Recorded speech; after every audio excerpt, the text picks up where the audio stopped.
In the heart of Meridia, where the celestial whispers of the sea meld with the earth, lies the opulent district of Valarian Heights. This bastion of splendor and authority is carved from the very essence of prosperity, where the cobblestone streets, broad and immaculately kept, glisten under the golden hues of hanging lanterns. Each mansion, a testament to architectural grandeur, stands majestically with its sprawling facades and towering columns, echoing the might and legacy of its inhabitants. These residences, designed with an artisan's touch, blend maritime elegance with the luxury befitting the city's elite. High-ranking captains whose voyages have filled Meridia's coffers and influential politicians, architects of the city's unyielding laws, call this district home. Their gardens are lush sanctuaries of exotic flora, gathered from distant lands and nurtured by the city's finest botanists.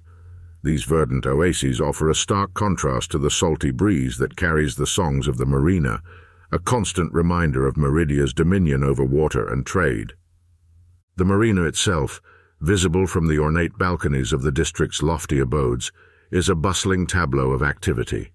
Ships of all sizes, from nimble schooners to grand galleons, dock and depart at the whim of the tide. The air here is laden with the scent of brine and fresh timber, mingling with the more subtle fragrances of spiced goods being bartered in the markets below. The sound of ropes straining against masts fills the air, a symphony of the seafarers, playing alongside the hushed negotiations and hearty greetings exchanged amongst the sea-hardened captains and cunning merchants. Valarian Heights, thus, stands not merely as a symbol of wealth and power, but as a living portrait of Meridia's heritage and ambition, crafted by those who have mastered the tempestuous dance between the sea and the shore. In the most revered enclave of Valarian Heights, overlooking the vibrant tapestry of the marina, stood the resplendent abode of Theron and Elara.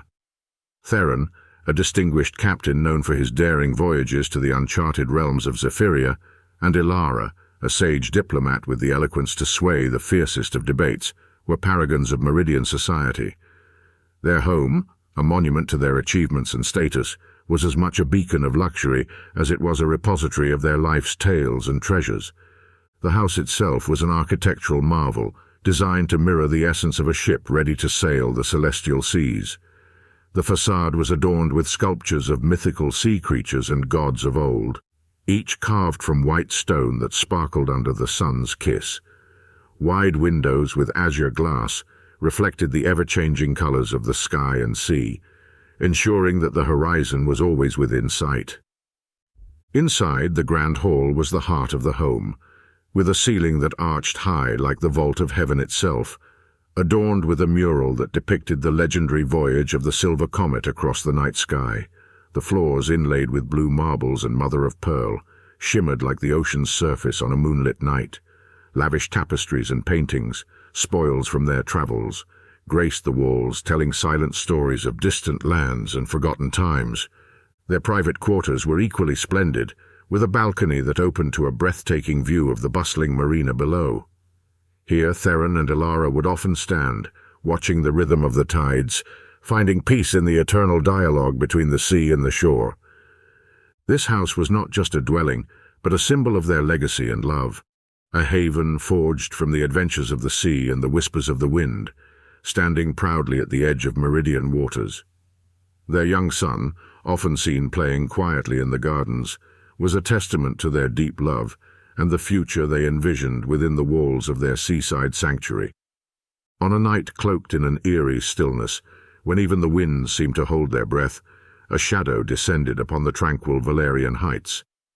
Theron and Elara, unsuspecting, had retired for the evening, their home bathed in the soft glow of moonlight, reflecting off the marina waters. It was the kind of night that whispered of peace, but carried under its breath the harbinger of doom.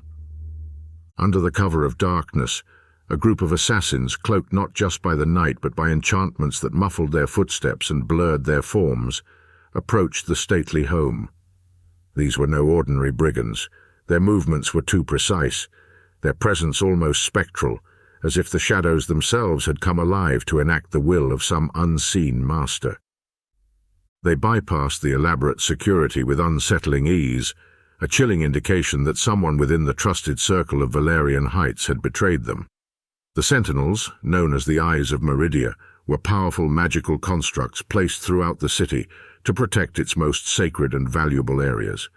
Crafted centuries ago during the Age of Ascension, these sentinels were imbued with the essence of vigilance, able to detect any unauthorized presence and alert the city's guardians within moments. Yet on this fateful night, their silent vigil was compromised.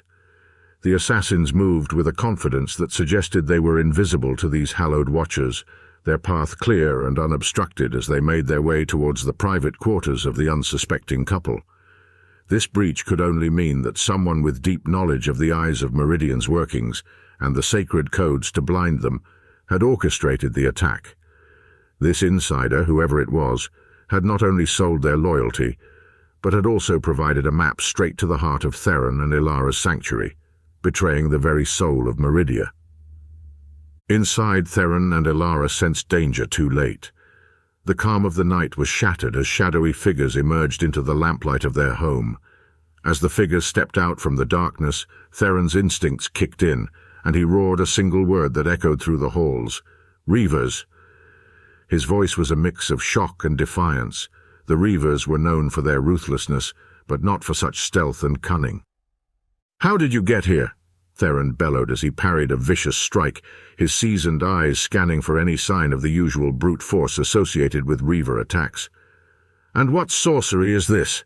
he demanded, grappling with an assailant whose form seemed to flicker in and out of the shadows, a type of magic unknown to be in the Reaver's possession. The mystery deepened his fear, knowing that these were not ordinary circumstances nor ordinary foes. Elara, though not a fighter by training, stood bravely at her husband's side. Her diplomatic sharpness now turned to desperation as she picked up a ceremonial dagger, a relic from Theron's many voyages. Together they fought back the intruders, their movements a desperate ballet amidst the chaos of clashing steel.